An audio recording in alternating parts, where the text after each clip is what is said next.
Hey, Perjangers! On today's Mattplays, I'll be reviewing The Altars, developed by a Polish game company, 11-Bit Studios, the makers of Frostpunk 1 and 2, as well as the critically acclaimed This War of Mine. And I will say, that is an amazing resume already.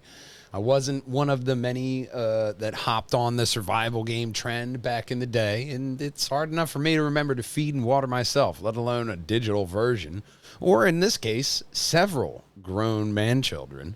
That being said, I really enjoyed The Altars. The story has an interesting premise. You are Jan, a builder on a space mission who is the sole survivor of a horrible crash landing on an alien planet. Hey, man, how do you know that? Well, on your way to your spare tire-looking mobile base, you come across a whole bunch of dead crew member corpses in the pods they were trying to land in. So, hear that? That is what we are calling closure for the HR department. Not much I can do for her now.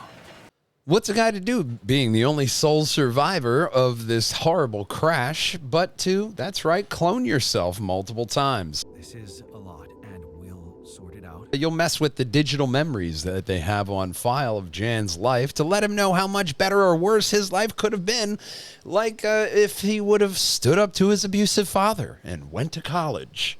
It is a race for your own lives to save yourselves from a threat against the sun that's going to burn you alive with your clones if you don't get moving.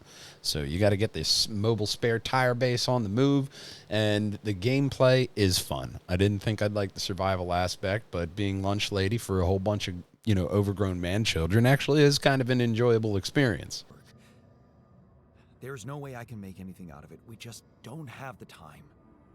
And you only have so much energy in the day, which is an awesome feature. As a builder, you can only do so much, hence why you need all those other servants, which are yourselves, because they can get the other stuff that you need to do, which brings out a nice kind of management sim right there as well, on top of their survival, and just fun to explore overall.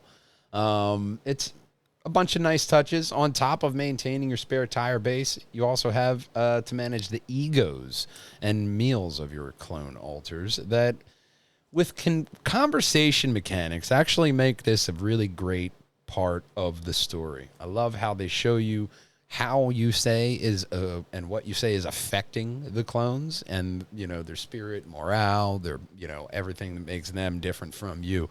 It's a nice little touch. This is a really interesting game, and in this summer's game drought, I wouldn't push this game out of your play queue, because it has amazing graphics, fun gameplay, and an amazingly crafted narrative. I've heard people say Game of the Year contender, and I would agree. This game was very pleasant surprise in this summer heat. As always, thank you so much for watching this Mattplays, and until next time, game on.